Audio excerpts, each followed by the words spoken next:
नमस्कार आदरणीय दर्शकवृन्द, यति बेला हामीसँग हुनुहुन्छ नेकपा मालेका महासचिव सिपी मैनाली। उहाँले राष्ट्रिय प्रजातन्त्र पार्टीको एकता महाधिवेशनमा गरेको सम्बोधन यति बेला निकै चर्चामा रहेको छ र त्यो सम्बोधनपछि उहाँलाई राज संस्था पक्षधर कित्तामा सिपी मैनाली उभिएको त होइन भनेर धेरैले प्रश्न समेत गरिरहेका छन्। हामी विशेष गरी यही विषयमा केन्द्रित रहेर उहाँसँग कुराकानी गर्दैछौँ। उहाँलाई म स्वागत गर्छु। स्वागत छ यहाँलाई। बहुत धन्यवाद। आराम हुनुहुन्छ? ठिकै छ। म सिधा विषयवस्तुमा प्रवेश गर्न चाहेँ। यहाँले राप्रपाको त्यो एकता महाधिवेशनमा गरेको सम्बोधन यति बेला निकै चर्चामा छ। तपाईँ राज संस्थाका पक्षमा उभिनु भयो। अब मैले तपाईँलाई के खुलासा गरौँ भने म राष्ट्रको पक्षमा उभिएको हुँ र राष्ट्र अहिले खतरामा छ। त्यही खतरामा छ भन्ने जनाउनको लागि मैले 7 सालमा, 46 सालमा, 63 सालमा भएका राजनीतिक परिवर्तनहरू खालि प्रजातान्त्रिक थिएनन्। ती प्रजातान्त्रिक त थिए नै, तर त्यो सँगसँगै ती परिवर्तनसँगै अवाञ्छित बाह्य प्रभाव र अनुचित हस्तक्षेपहरू आएका थिए र मैले त्यो सिलसिलामा यो भने कि खालि 7 सालको पहिलो दिल्ली सम्झौता मार्फत जुन बाह्य अवाञ्छित प्रभाव र हस्तक्षेप आए त्यसको एकजना नेपाली नेताले मात्रै विरोध गर्यो र त्यति मात्रै होइन, ती अधिकांश बाह्य प्रभाव र हस्तक्षेपलाई अधिकांशलाई खारेज गरिदियो। त्यो व्यक्ति राजा थिए, राजा महेन्द्र थिए र उनले त्यो हस्तक्षेपसहित प्रभाव र हस्तक्षेपसहित आएका ती कुराहरूलाई यदि त्यसका मूल कुराहरूलाई खारेज नगरिदिएको भए नेपालको अस्तित्व नै रहने थिएन। मैले यो कुरा भने र अहिले त्यस्तै कुराले देश अहिले अर्को चपेटामा परेको छ, अर्को सङ्कटमा परेको छ बुझाउनको लागि यो कुरा भनेको हुँ। र मेरो मुख्य कुरा के भने राष्ट्र 2007 सालदेखि नै बाह्य प्रभाव र हस्तक्षेपमा आयो, बाह्य स्कुलिङमा गयो।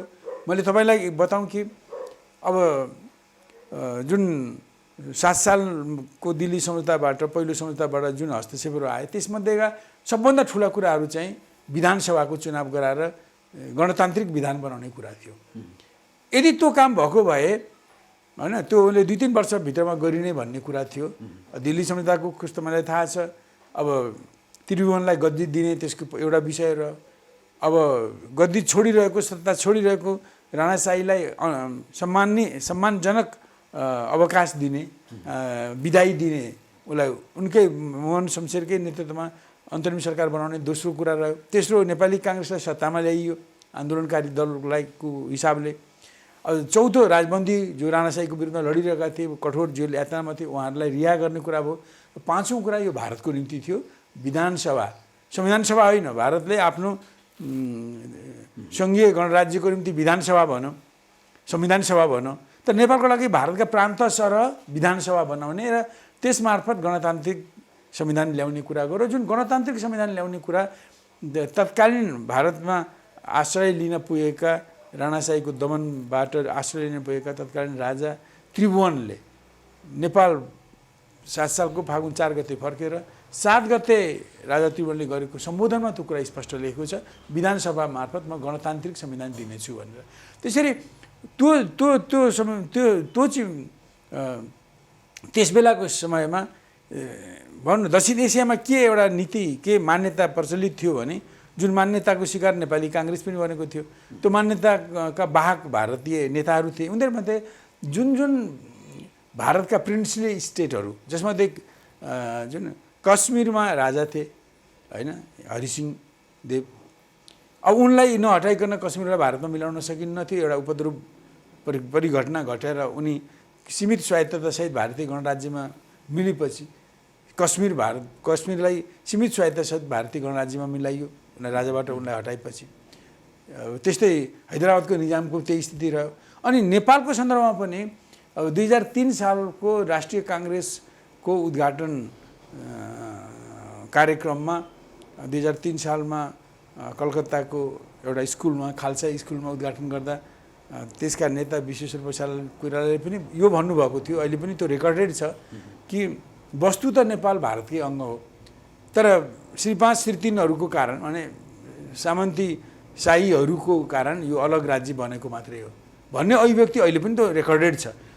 अब त्यस बेला के मान्यता थियो भारतीय नेताको भने अब अब नेपाल जस्ता भनौँ कश्मीर हैदराबादको कुरा मैले गरिसकेँ, नेपाललाई पनि भारतमा मिलाउने हो सिक्किम जसरी, अहिलेको सिक्किम जसरी, अथवा त्यस बेलाको कश्मीर जसरी, अथवा हैदराबाद जसरी भने नेपालबाट राजतन्त्र हट्नुपर्छ। त्यो राजतन्त्र हटेपछि जन्मसङ्ग्रह आदि इत्यादिको उपक्रम गरेर नेपाललाई राजनीतिक ढङ्गले मिलाउन सकिन्छ। अब त्यस बेलाको भारतका उप प्रधानमन्त्री एवं गृहमन्त्री, अब त्यहाँको भनौँ दृढ कठोर राष्ट्रवादी मानिने नेता वल्लभभाइ पटेल चाहिँ नेपालमा सेना पठाएर सैनिक कारवाही गरेर नेपाललाई भारत मिलाउने पक्षमा थिए। तर नेहरू जस्तो अलिकति गम्भीर चिन्तनशील पोलिटिसियनले त्यस्तो गर्दा भारत ठुलो अन्तर्राष्ट्रिय जगतबाट आइसोलेसनमा अलगावमा पर्छ। नेपालको स्थिति हैदराबाद र कश्मीरको जस्तो होइन। नेपाल त प्राचीन मुलुक हो, त्यति मात्रै होइन, नेपाल चाहिँ 1923देखि संयुक्त राज्य भनौँ संयुक्त अधिराज्य ग्रेट ब्रिटेनले पनि एउटा सार्वभौम मुलुक मानिसकेको हुनाले ठुलो यसको रिपरक्युसन हुन्छ भनेर राजनीतिक ढङ्गले हल गरेर त्यसरी मिलाउन खोजिएको थियो। हेर्नुहोस्, त यसरी यस्ता हस्तक्षेपहरूलाई महेन्द्रले देशमा फर्केर आइसकेपछि युवराज भएको बेलामा पनि त्यसको विरुद्धमा सार्वजनिक ढङ्गले एक शब्द नबोलिकन 11 सालको चैतमा 1 गते राजा भइसकेपछि त्यसलाई पर सार्दै त्यसलाई तुहाइदिनु हो। अन्त अहिले मैले भन्छ अहिले कतिपयले विधानसभा तुहाउनु राजाको दोष हो भन्ने धेरै कथित वामपन्थी कथित प्रजातन्त्रवादी पनि छ नेपालमा। वास्तवमा त्यो नतुहाएको भए नेपाल कि त अहिलेको सिक्किम जस्तो भारतको प्रान्त बनिसकेको हुन्थ्यो, कि त अहिलेको भुटान जस्तो संरक्षित राज्य बनिसकेको हुन्थ्यो। त्यस कारण त्यो त्यति ठुलो काम उनले जुन बुद्धिमानीपूर्वक क्लेभरली र दृढताको साथमा राजा महेन्द्रले गरे, मैले त्यसको निम्ति उनलाई राष्ट्रवादी भने। त्यस्तै उनले 26 सालमा उत्तरी चेकपोस्टमा मातृकाप्रसाद कोइरालाको टाइममा राखिएका 17 ठाउँमा राखिएका भारतीय सेनाको चेकपोस्टहरूलाई त्यहाँ चाहिँ त्यसबेला व्यापार वाणिज्य सन्धिको विषयमा धेरै घनीभूत भारत र नेपालको बिचमा चर्चा हुने क्रममा भारतीय कहिले परराष्ट्र मन्त्री कहिले अरू वाणिज्य मन्त्रीहरू आएर बातचित गरिरहने क्रममा दुईटै राजा र प्रधानमन्त्री दुईटैलाई के लाग्यो भने यो उत्तरी चेकपोस्टबाट यो भारतीय सैनिक नहटाउने भने एक दिन यिनै सैनिकहरू हाम्रो स्वतन्त्रता हत्याको कारण बन्न सक्छन्। यो कुराको विश्लेषणपछि दुईटाको कदमबाट राजाको स्वीकृतिमा कृतिनिधिविष्ट प्रधानमन्त्रीले उनीहरू कुनै सन्धिको आधारमा उत्तरी चेकपोस्टमा बसेका होइनन्, यो नेपाल भारत सन्धिभित्रको कुरा होइन, यो उनीहरू फर्किँदा पनि हाम्रो सन्धिमा सम्बन्धमा केही फरक पर्दैन, उनीहरूको यहाँ अब काम छैन, बोरिया बिस्तारा बाँधेर उनीहरू फर्केर जाउन् भन्ने अभिव्यक्ति दिनुभयो। राजनीति नेपालमा लामो अन्तर्वार्ता आयो। त्यसपछि 6 महिनासम्म बहस गरेर अब भारतले नेपाली सेनासँग लाएजो राख्न सम्बन्ध राख्न एउटा भारतीय सेनाको कर्नल स्तरीय व्यक्ति चाहिँ भारतीय दूतावास काठमाडौँमा रहने लियाजोको रूपमा गरी त्यसलाई फर्कायो।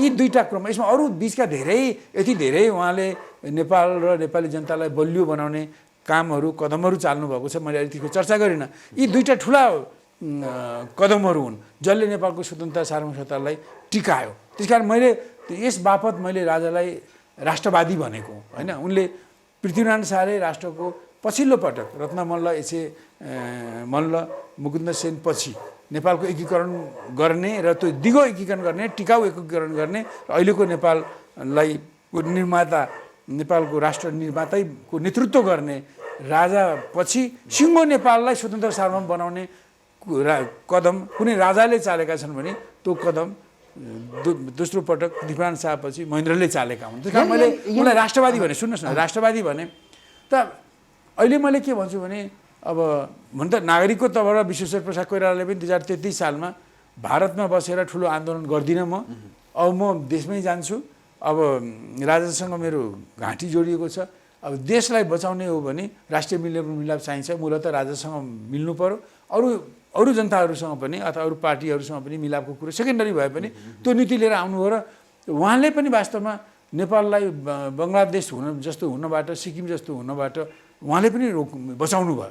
नागरिक तर्फबाट विश्वेश्वर प्रसाद कोइराला हुन् जसले त्यो काम गरेका हुन्, जसलाई पछि किङ वीरेन्द्रले त्यसलाई रियलाइज गरेर उनलाई भनौँ न उनीप्रति उनको अलिकति नरम व्यवहारै रह्यो पछिल्लो बेलामा, म यति भन्न चाहन्छु। त्यस कारणले अब अहिले हाम्रो मुलुक अहिले पनि सुगौली सन्धिदेखि अर्ध उपनिवेशी बन्यो र अहिले आधुनिकमा आएर यो अर्ध उपनिवेशी बन्धन पनि छन् अब नवौपनिवेशिक ढङ्गले हामी माथिको शोषण उत्पीडन बाह्य शक्ति हस्तक्षेपकारी शक्तिहरूको छ र अहिलेको हाम्रो परिवर्तन समाज परिवर्तनको एउटा महत्त्वपूर्ण एजेन्डा भनेको हाम्रो राष्ट्रिय स्वतन्त्रता र सार्वभौमिकतालाई सबल बनाउनु, यसलाई सुदृढ गर्नु, यसलाई वास्तविक रूप दिने एउटा राष्ट्रिय पक्ष छ।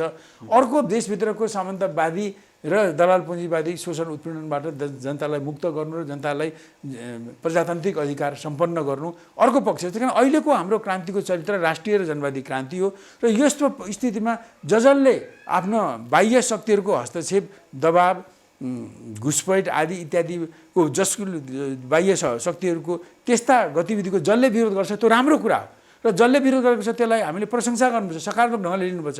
त यो काम राजादेखि रङ्क कसैले गर्न सक्छ?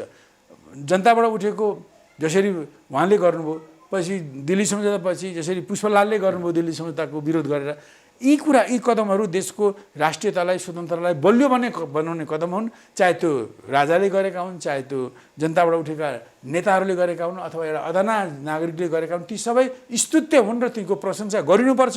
मैले यस हिसाबमा भने राजा महेन्द्रको त्यो कदम नेपालको हितमा थियो, त्यो राष्ट्रवादी कदम थियो भनेर मैले अहिले पनि मैले देखेँ। मैले त 46 सालको जनआन्दोलनपछि प्रज्ञामा आयोजना गरेको राष्ट्रवादीहरूको एउटा कार्यक्रममा पनि भने हो, भलै राजा महेन्द्रको निरङ्कुश दक्षिणपन्थी कदमको म विरोधी रहेँ होइन, म त्यसको विरोध गरिरहेको पनि छु। तर उनले चालेका समाज सुधार र राष्ट्रवादी कुराहरूलाई अनदेखा गर्नुहुन्न। राजा महेन्द्र वस्तुतः राष्ट्रवादी थिए। मैले 46 सालको परिवर्तनको इमिडिएट पछि त्यो चैत वैशाखतिरको कार्यक्रम होला, मैले त्यो भनेको थिएँ। मैले यो नेकपा माले स्थापना हुँदादेखि नै नेकपा माले 35 सालमा स्थापना हुँदा पनि नेकपा मालेको दस्तावेज तपाईँ हेर्न सक्नुहुन्छ।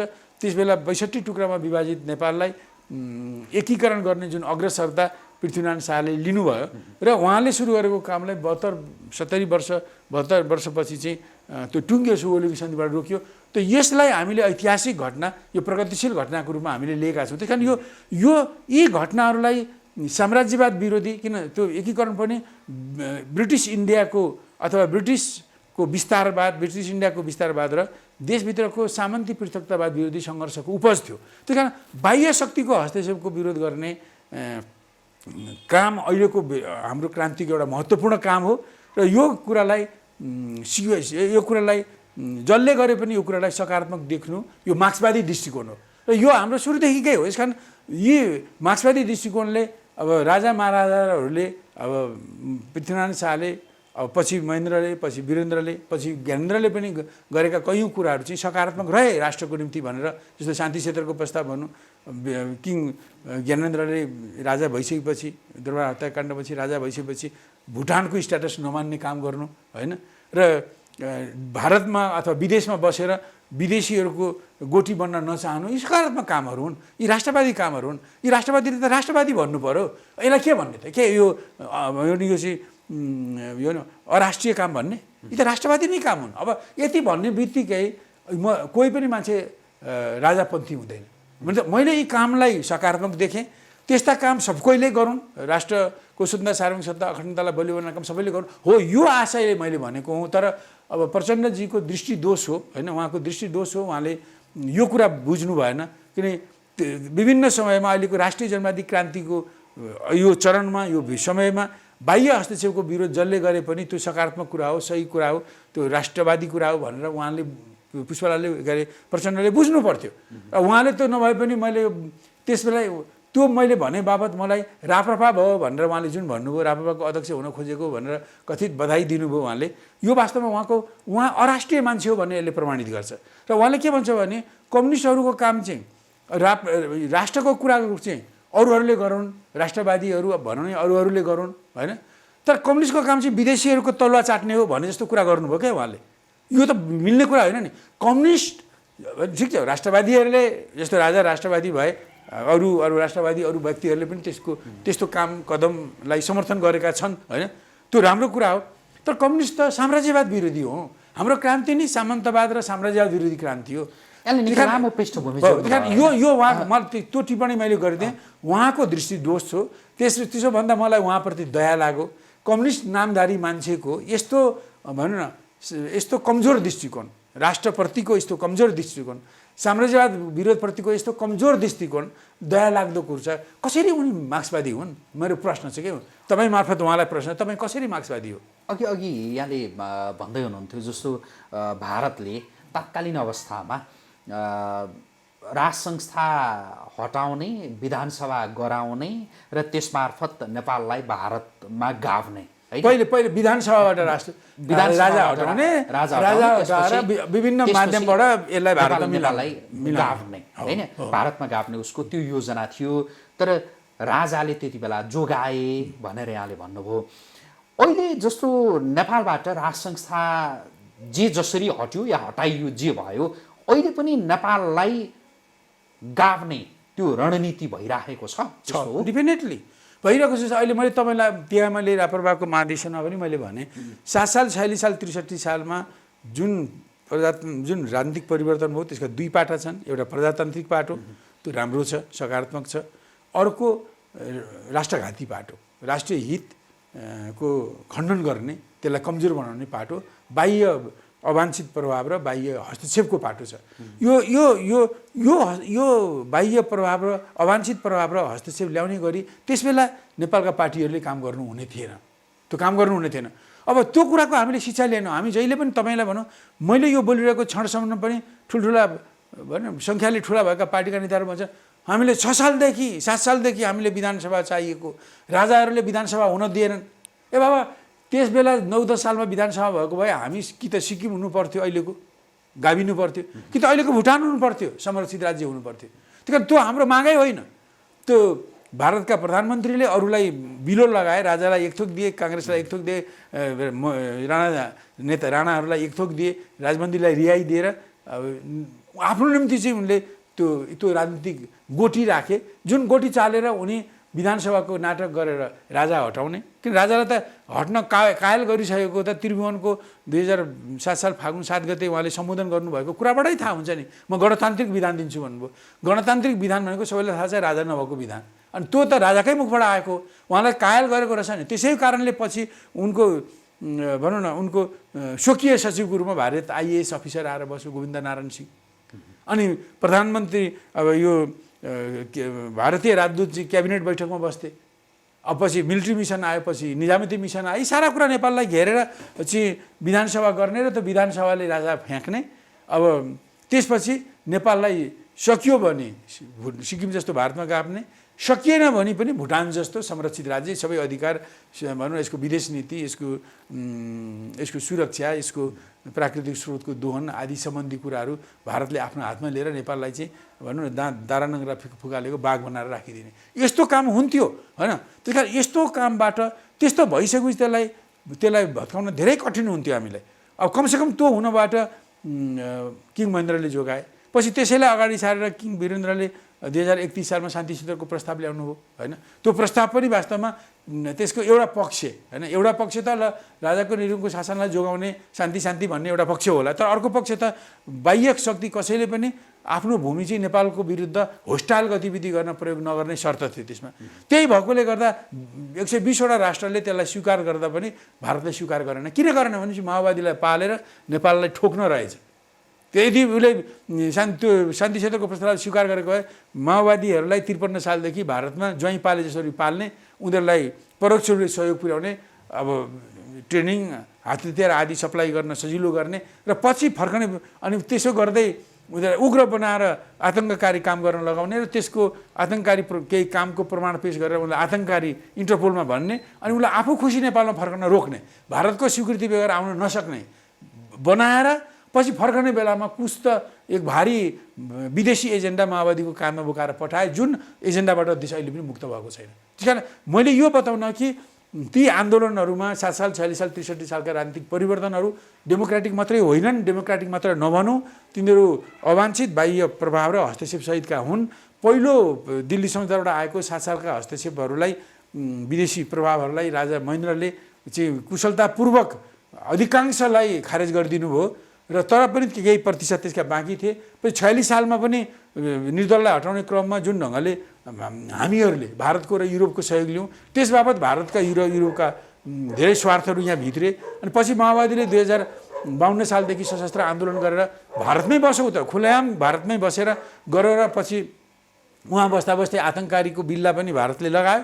पछि अब भारतले नेपाललाई दिने भनेका 2 ट्रक हात हतियारहरू माओवादीको हातमा पुगेपछि अब यहाँभन्दा बलियो माओवादी बलियो भयो भने यो हाम्रो भारतकै निम्ति टाउको दुखाइ हुन्छ, भिण्डवाले जस्तो होला, प्रभाकरण जस्तो होला भनेर उनीहरूलाई बढ्न दिएनन्। उनीहरूलाई तानतुन गर्दै बाह्रमुन्डेमा ल्याए र ती एजेन्डालाई लागू गर्न आए र ती एजेन्डाको कारण नेपाल अहिले पनि अस्थिर छ र यसको स्वतन्त्रता सार्वभौमिकता भनौँ न अस्थिर अवस्थामा रहेको छ। त्यस कारण मैले यो बताउनको लागि त्यो चर्चा गरेँ। मैले त्यसो गर्दा खालि मैले एक ठाउँमा राजा महेन्द्रको त्यो हस्तक्षेप विरोधी कदमलाई मैले उल्लेख गरेर त्यो उनको राष्ट्रवादी कदम थियो, राम्रो कदम थियो, त्यसलाई उचित सकारात्मक ढङ्गले लिनुपर्छ भने 17 सालमा भएको राजाको कदम भारतले जुन निषेधको पोलिटिक्स ल्याएको थियो विधानसभा मार्फत, विधानसभा भएको भए नेपालका पोलिटिक्समा एउटा शक्ति राजा हो, अर्को शक्ति दलहरू हुन्, अर्को शक्ति जनता हो।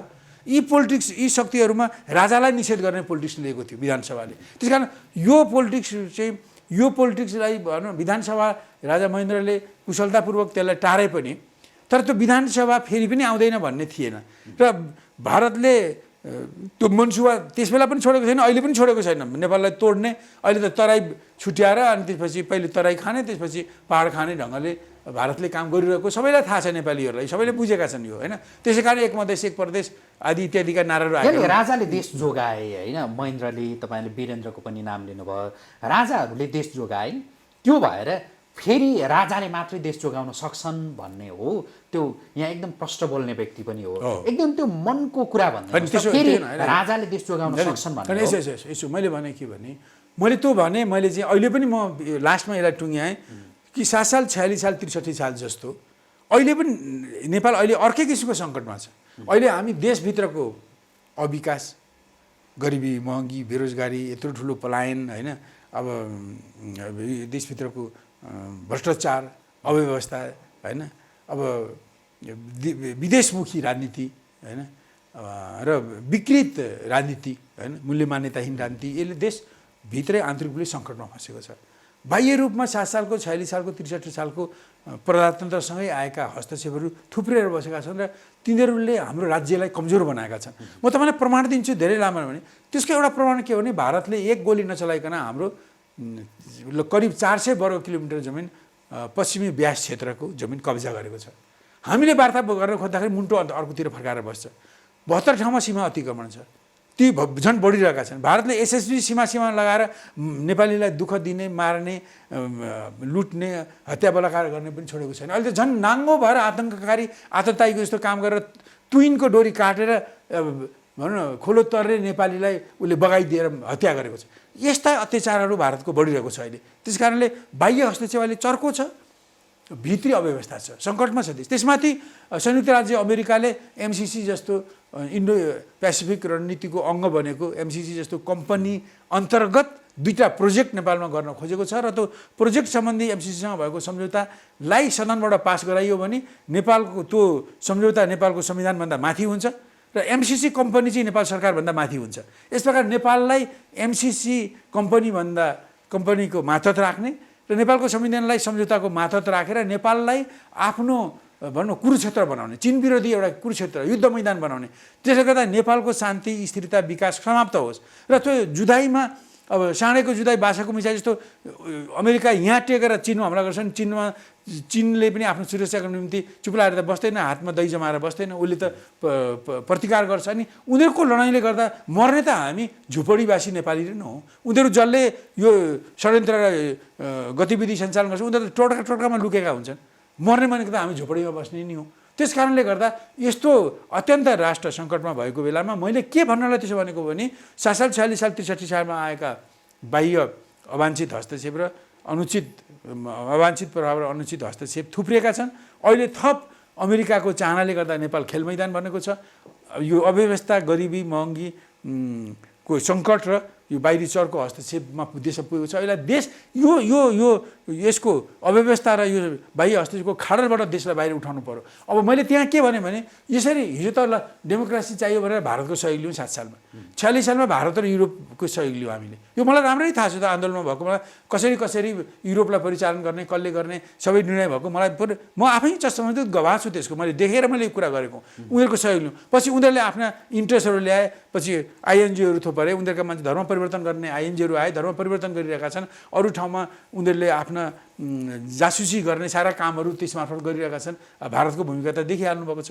एउटा त्यो ढङ्गले चाहिँ पछि माओवादीले यो गतिविधि गर्न चाहिँ भारत, युरोप र अमेरिकाको समेत उसले सहयोग लिएर यी गतिविधि गरेको हुनाले उनीहरूका यी भारत, युरोप र अमेरिकाका जुन अवाञ्छित प्रभाव र अनुचित हस्तक्षेपले गर्दा देश जर्जर बनेको छ। यसबाट निकालिदेऊ भनेर उनीहरूसँग हामी जानु त मूर्खता हो। हामी पहिले डेमोक्रेसीमा सहयोग गरेर भनेर गयौँ, उसले हस्तक्षेप ल्यायो, त्यहाँ गयौँ, युरोप गयौँ, त्यहाँ गयौँ, उनीहरूका हस्तक्षेप। अब उनीहरूको हस्तक्षेपबाट मुक्त उनीहरूसँगै हामीले सहयोग माग्न त सक्दैनौँ। त्यही कारण मैले त्यहाँ राप्रपाको मैले अपिल गरेँ कि अब यो खाडलबाट देशलाई जोगाउने, उद्धार गर्ने, रेस्क्यु गर्ने भनेको नेपालीले नै हो, नेपाली जनताले हो, देशभक्त नेपालीहरूले हो।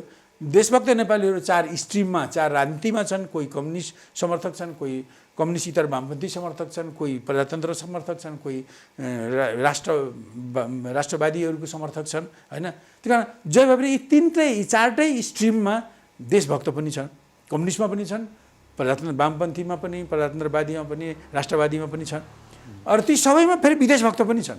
त्यही कारण यी 4 स्ट्रिमका देशभक्तहरू एउटा एजेन्डामा आधारित भएर एक गठ बनाउँ र देशलाई यो भित्री अवस्था र बाहिरी हस्तक्षेपको खाडलबाट निकालौँ। त्यसो गर्दा राष्ट्रवादीलाई पनि मैले अपिल गरेँ, राष्ट्रवादीभित्र राजादेखि रङ्क सबै पर्छन्, होइन। अब त्यो राष्ट्रवादी को आउने हुन् त मलाई कोही थाहा छैन। हामीले जुन देशका ज्वलन्त समस्याहरूको देशलाई बलियो बनाउने समाधानलाई लिएर हामी गठबन्धन बनाउने ठाउँमा अगाडि बढ्छौँ। त्यसलाई कसले समर्थन गर्छन्, होइन।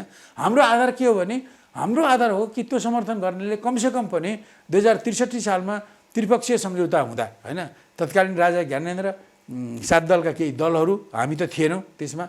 अब माओवादीको कन्सेन्ट सहित जो भयो त्यसले के भन्छ भने, अब त्यहाँ भनिएको छ तत्कालीन राजाले कायल भएर भनेका छन्, अब राजतन्त्र संवैधानिक मात्रै होइन, राजतन्त्र चाहिँ कानुन मातहत पनि हो। त्यस कारण देशको सार्वभौम सत्ता र राजकीय सत्ताको स्रोत दरबार होइन, दल पनि होइन, कुनै व्यक्ति होइन, यो जनता हो। त जनता नै सर्वोपरि हो भन्ने कुरालाई स्वीकार गरिएको छ। र त्यसको अर्थ के हो भन्ने कुरा मैले लगाउनु परेन। राजाद्वारा 2063 सालको वैशाख 10 गते पुनर्स्थापित संसदको 2063 सालको जेठ 4 गते बसेको बैठकले एउटा घोषणा पारित गरेको छ, जसलाई म्याग्ना कार्टा पनि भन्थे, होइन। त्यसमा लेखेको के छ भने, मैले राजाकै बारेमा मात्रै भन्छु, अरू भन्दिनँ। अब राजा वीरेन्द्रको दरबार हत्याकाण्डबाट निधन भइसकेको हुनाले सुरुदेखि राजा वीरेन्द्रसम्मको सम्पत्ति राष्ट्रियकरण हुने, यसपछिका राजाको सम्पत्ति चाहिँ नागरिक सरहको ट्याक्सेबल हुने, ट्याक्स लगाइने, नागरिक सम्पत्ति जस्तो हुने, राजसभा जस्तो राजाको पार्लिमेन्ट जस्तो हो त्यसलाई विघटन गर्ने र जनप्रतिनिधिहरूले नै राजा, राजदरबार र राजाको उत्तराधिकारी सम्बन्धी फैसला गर्ने।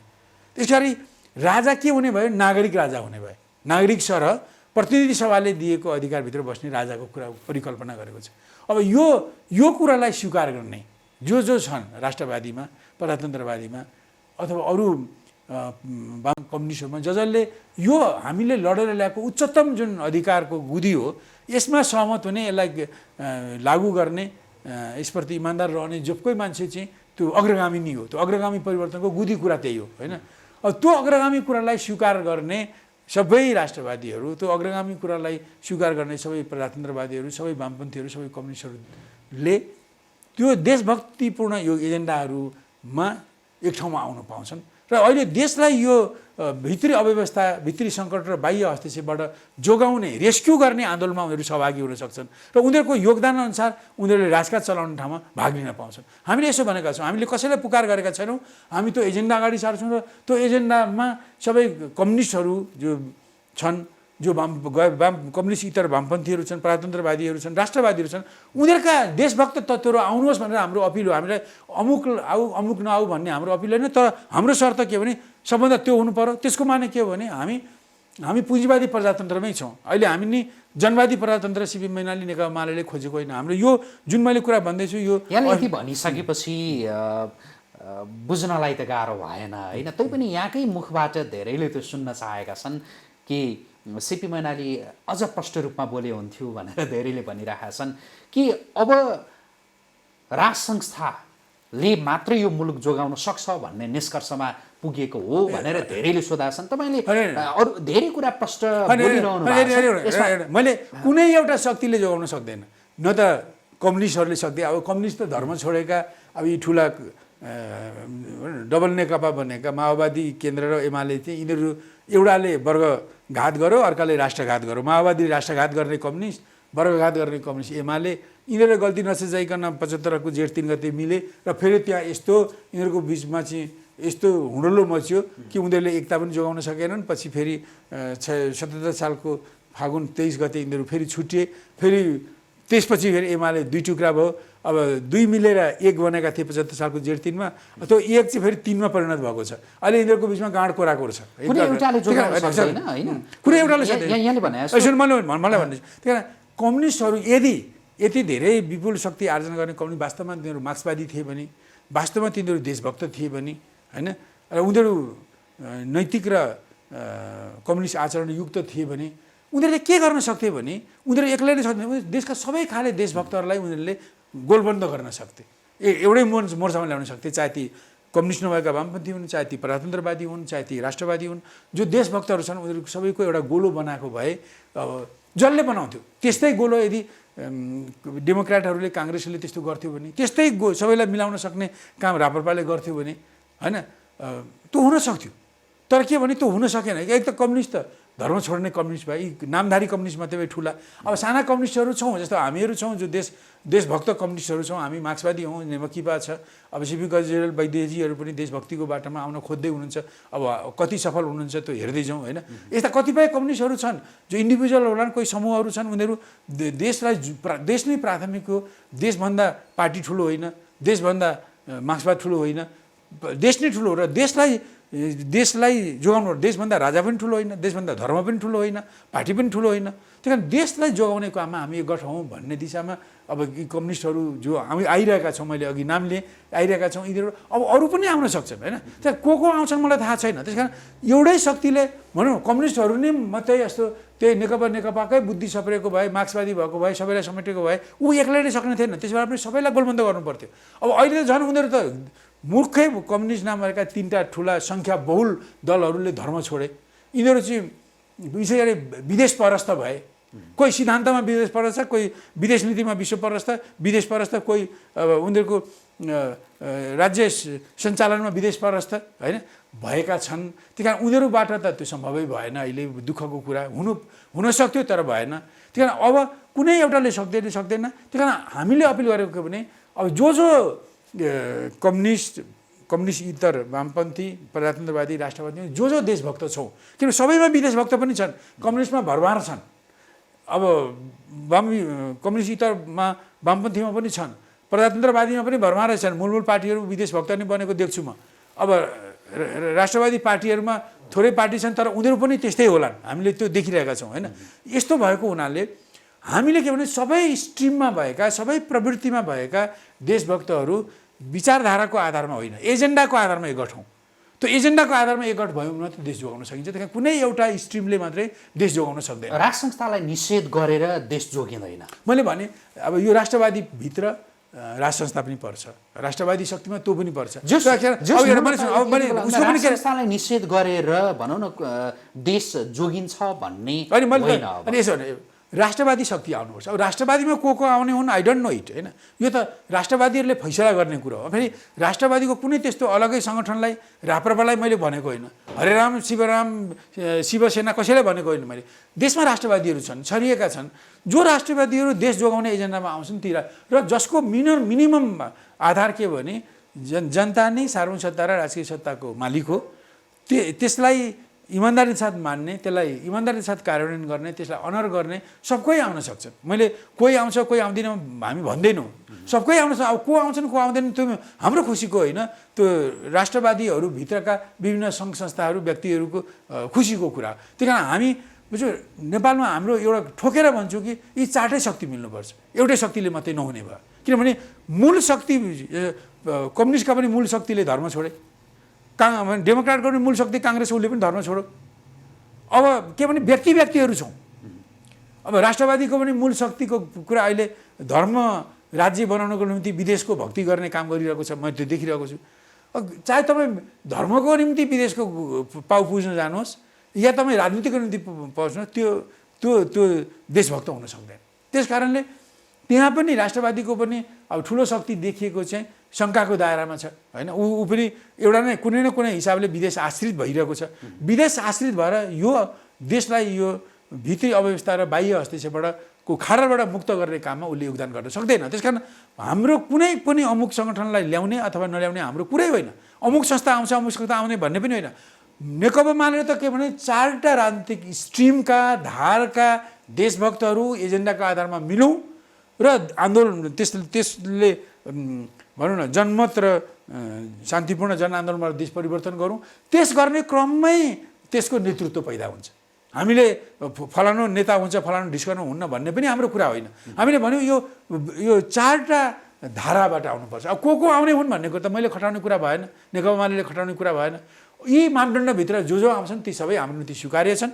ती सबै देश चलाउनको निम्ति उत्तिकै सक्षम छन्, उत्तिकै प्रचण्डले यहाँलाई त्यो दिन भनेको एउटा कुरा म सम्झाएँ। जस्तो उहाँले के भन्नुभयो भने त्यति बेला राज संस्था अन्त्यका लागि भनेर झापा विद्रोह गर्ने होइन, त्यहाँ हतियार उठाउने सिपी मैनालीले यो बोलेको कुरा सुन्दाखेरि म अचम्मित भएँ भनेर, विशेष गरी यहाँले राज संस्थाको वकालत गर्नुभयो भन्ने जसरी उहाँले त्यो बनाइराख्नु भएको थियो कि तपाईँले त्यो झापा विद्रोह नै यहाँहरूले राज संस्थाको अन्त्यका लागि गर्नुभएको थियो। अहिले चाहिँ त्यति बेला राजाले यो गरे त्यो गरे त्यति राम्रो भएको थियो, राजाले नै देश जोगाएको थियो भनेर अहिले भन्ने सिपी मैनालीले त्यति बेला किन राज संस्था अन्त्यका लागि हतियार उठाएको सोध्नु भएको थियो। यो प्रचण्डले आफ्ना उग्र कुराहरूलाई प्रति समर्थन होस् भनेर त्यो झुटो कुरा बोलेका हुन्।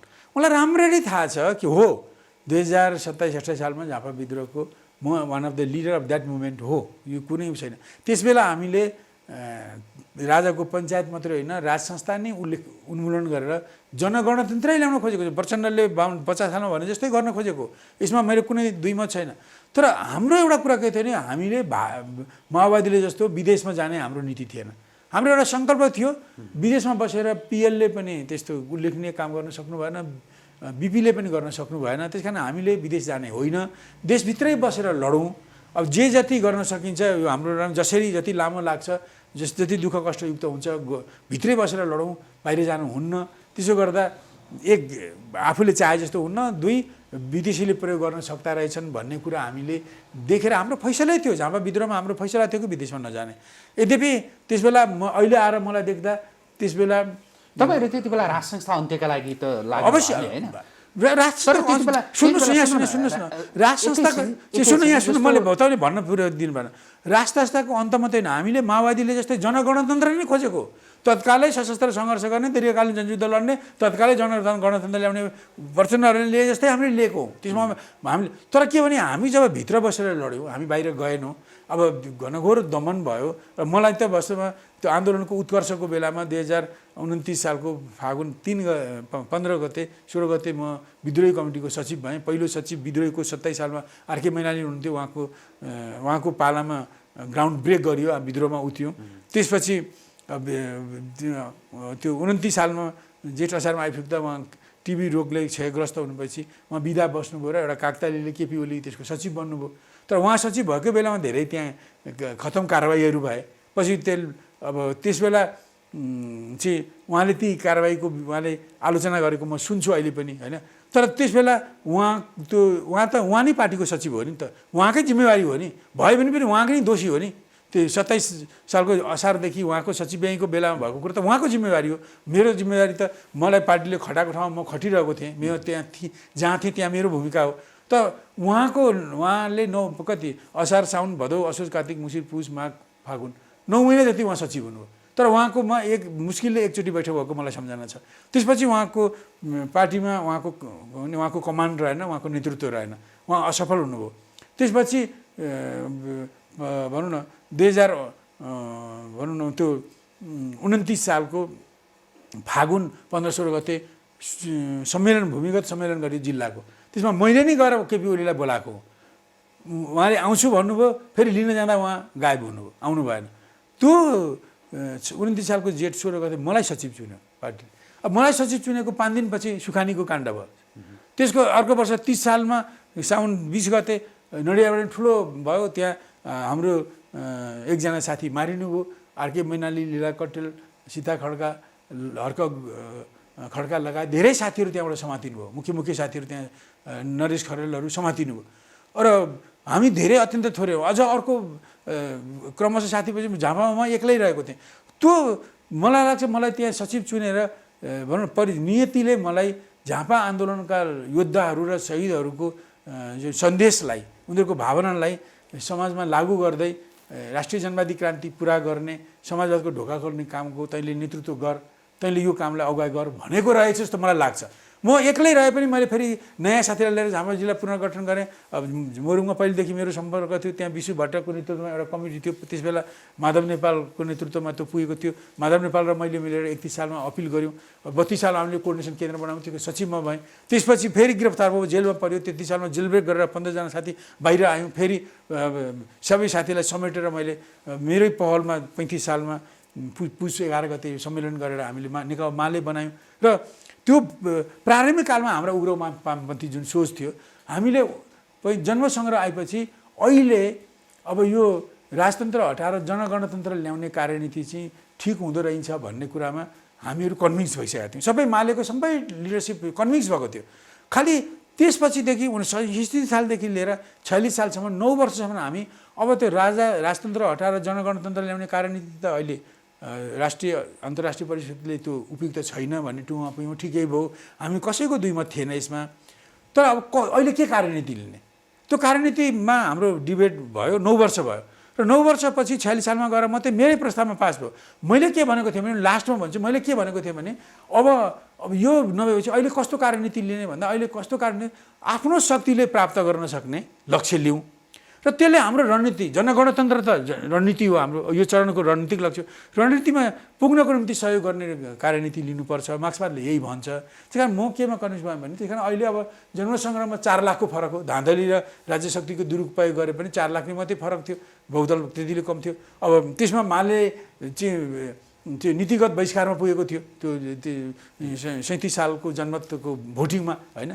त्यसभित्र बाह्य प्रभाव परिसकेको थियो नेकपा मालेभित्र, र हामी बाह्य प्रभाव अनुकूल, हामी बहिष्कारवादी, नेकपा मालेको बहुमत बहिष्कारवादी भयो, म त त्यसको विरोधमा थिएँ।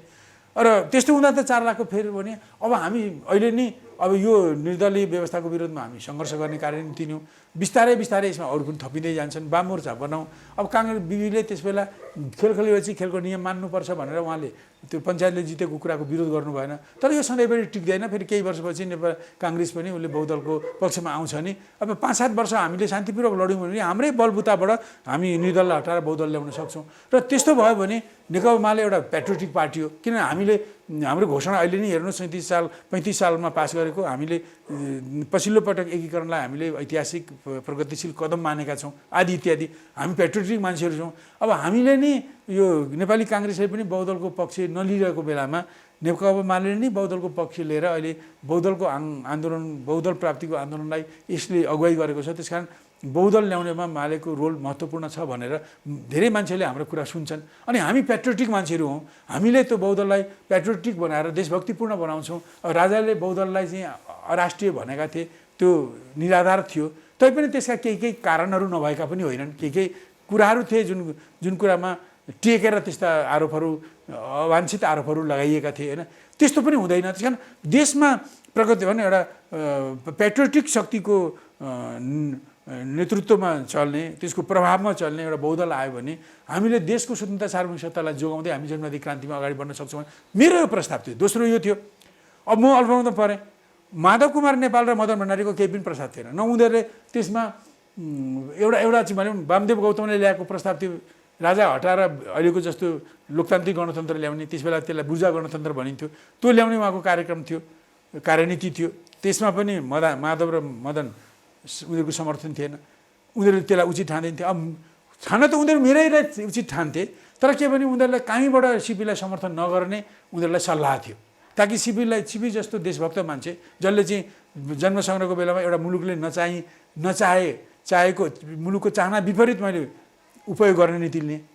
37 सालदेखि एउटा त्यही मुलुकले नचाहे अनुसार हामीले शान्तिपूर्ण बहुदलको निम्ति शान्तिपूर्ण आन्दोलन गर्ने कार्यनीति लिन खोजेँ। मैले शान्ति क्षेत्रको प्रस्तावलाई पुरा विरोध गर्नुहुन्न भनेर पछि विश्लेषणात्मक विरोध, पहिले आलोचनात्मक समर्थन गर्ने नीति लिएँ। त यस्तो मान्छे माले यस्तो उदयमान पार्टीको नेता भयो भने त पछि यो अनकम्फर्टेबल हुन्छ, हामीलाई अप्ठ्यारो पर्छ, हाम्रो रणनीति लागू हुँदैन भनेर एउटा मुलुकले मलाई हटाउने कुराको स्पोन्सर गरेको थियो। त्यसका त्यो स्पोन्सर चाहिँ कताबाट भयो के भयो भनेर अहिले मैले झम्मै नभनौँ, तर त्यस्तै त्यो मलाई हटाउने कामको अगुवाई गर्ने माधव नेपाल, मदन भण्डारी, जीवराज आश्रित, अब ईश्वर पोखरेल, यी मान्छेहरू हुन् मैले देखेँ। अब उनीहरू काहीँ न काहीँबाट प्रभावित थिए। पछि उनीहरूले बहुदलको तब मात्रै समर्थन गरे जब जस्तो 46 सालको भदौमा पनि महाधिवेशन भयो, चौथो राष्ट्रिय महाधिवेशन। मैले त्यहाँ पनि निर्दललाई हटाउने, बहुदलको निम्ति सङ्घर्ष गर्ने, वाम मोर्चा बनाउने, त्यसको निम्ति र काङ्ग्रेससँग सहकार्य गर्ने नीति राखेको थिएँ। त्यो त्यहाँ पनि म अल्पमतमा परेँ। अब त्यहाँ एकजना नेता अहिले एमालेको अध्यक्ष रहेका छन्, तिनले भन्थे, मैले सुने, आफ्नै कानले सुने, यो सिपी यसको कार्यनीतिलाई पास गर्नु भने यसलाई महासचिव बनाउनुपर्छ, अनि यसलाई महासचिव बनाउने हो भनेर यही अध्यक्षले भनेको मेरै कानले सुनेको। त यस्तो षड्यन्त्रकारी ढङ्गले ती काम भएका हुन् त्यस बेला। त्यो मेरै प्रस्तावमा के भने कार्तिकमा बसेको भदौमा महासचिवको रूपमा मदन भण्डारीलाई चुन्यौँ, अनि 46 सालको कार्तिकको बैठकमा सङ्घर्ष सम्बन्धी एजेन्डा मैले राख्न लगाएँ। मदन भण्डारीको अध्यक्षमा बैठक थियो, उनले राखे। त्यसपछि मैले एउटा एजेन्डा दिएँ, अहिलेको अवस्थामा निर्दललाई हटाउने, बहुदलको निम्ति सङ्घर्ष गर्ने, वाम मोर्चा बनाउने, काङ्ग्रेससँग सहकार्य गर्ने मैले लिखित प्रस्ताव, त्यो अहिले पनि मसँग छ होइन। अब त्यो प्रस्ताव पास भयो। अनि त्यसपछि मैले भने मलाई 39 सालको कार्तिक 22 गते तपाईँहरूले जुन यही नीति ल्याउँदा मलाई दक्षिणपन्थी भन्नुभयो, यसलाई हटाइदिनुहोस्, यो कालो टोपी झिकिदिनुहोस्। ल ठिक छ, तपाईँले अहिले त 39 साल र 46 सालमा त्यति फरक छैन, उही स्थितिमा छौँ हामी। अहिले ठिक छ भने त्यस बेला पनि ठिक, त्यस बेला गलत थियो भने अहिले पनि गलत हुनुपर्ने। अहिले त हामी सबैले एकमत भएर यसलाई स्वीकार गरेका छौँ। त उनीहरूले त्यो आत्मालोचना गरेन। त्यसबाट मलाई के लाग्छ भने उनीहरूको मनले त्यो काम हिजो उनीहरूले नबुझेर त्यसो गरेको भए, अब अहिले बुझेर 46 सालको कार्तिकमा बुझेर उनीहरूले त्यसलाई स्वीकार गरेको भए उनीहरूले आत्मचालन गर्थे। तर त्यो त्यस बेला पनि विदेशीहरूको आशीर्वादबाट त्यस बेला त्यो कार्यनीतिलाई दक्षिणपन्थी भनेर नकार्न पुगे। अहिले पनि विदेशीहरूले त्यसलाई आत्मालोचना नगर फेरि सिपी मैनाले फेरि ल तिमीहरूले नेतृत्वमा ल्याउनुपर्छ, त्यो हाम्रो अभिष्ट त पुरा भएन भन्ने पर्छ भने उनीहरू तयार भएन। त्यस कारण म डिफिनेटली भन्छु, मलाई त्यस प्रकार हटाउने कुरामा अब एक त गलत षड्यन्त्रकारी कुरा त थियो नि, त्यसमा बाह्य शक्तिको पनि भूमिका थियो। हेर्नुहोस् यसरी आएको थियो भन्ने कुरा मैले एकदमै छर्लङ्ग भएँ क्या। अहिले पछिल्लो बेलामा यसरी अब माधव र प्रचण्ड मिलेर केपीलाई 19 बुँदे आरोप लगाएर, 19 पन्ने आरोप लगाएर, फौजदारी अभियोग लगाएर उसको राजनीति किल गर्न खोजे। अब केपीले कयौँ गल्ती कमजोरी छन्, त्यता पनि म गइनँ, मेरो विमति असहमत आफ्नो ठाउँमा छ। तर जुन ढङ्गले माधव र प्रचण्डले केपी ओलीलाई फौजदारी मुद्दा लगाएर अहिलेको अवस्थामा उनीहरू राजनीतिलाई किल गर्न खोजेका थिए, मलाई त्यस बेला हामी त सत्तामा थिएनौँ, त्यस बेला अनुशासनहीनताको आरोप नि अहिले भ्रष्टाचारी आरोप लगायो भन्दा ठुलो कुरा हुन्थ्यो। मलाई सिध्याए यिनीहरूले त्यस बेला, किन सीमित जानकारी सीमित शक्तिको आधारमा उनीहरूले मलाई सिध्याए। तर केपी ओलीले अहिले चाहिँ अब उनी सत्तामा पनि भएको र त्यो षड्यन्त्रलाई पनि बुझेको, फेरि उनलाई कसरी चाहिँ सिपीलाई सिध्याए भन्ने उनलाई जानकारी भएकोले सिपीलाई सिध्याएको त सिध्याउने काममा त उनी पनि लागे नि पछि होइन। पछि त उनी त्यस बेला सिध्याउने ठाउँमा त थिएन, तर सिध्याएको घटना त उनलाई थाहा छ। त्यही कारण जसरी सिपीलाई सिध्याए मलाई पनि सिध्याउने पऱ्यो भनेर उनले त्यसबाट उम्किन खोज्दा उनले संविधान नागेर पुस 5 गतेको घटना गरे, जेठ 8 गतेको घटना गरे। घटना यस्तो हो क्या, त यस्तो स्थिति हो। त्यसकारण मैले यस्तो किसिमको परिस्थिति आउने सन्दर्भमा मैले चर्चा गरेको हुँ र मैले भने त्यही कारण अहिले सबै शक्ति मिल्नुपर्छ। तर त्यो सबै उच्च स्तरीय सहमतिमा सबै राष्ट्रिय शक्ति एकजुट बनौँ, देशलाई यो खाडलबाट निकाल्ने आन्दोलनमा लागौँ। हुन्छ, आजका लागि कुराकानी यति गरौँ। जुन समय दिनुभयो यसका लागि यहाँलाई आजको प्रेसका तर्फबाट धेरै धन्यवाद। बहुत धन्यवाद। हस्।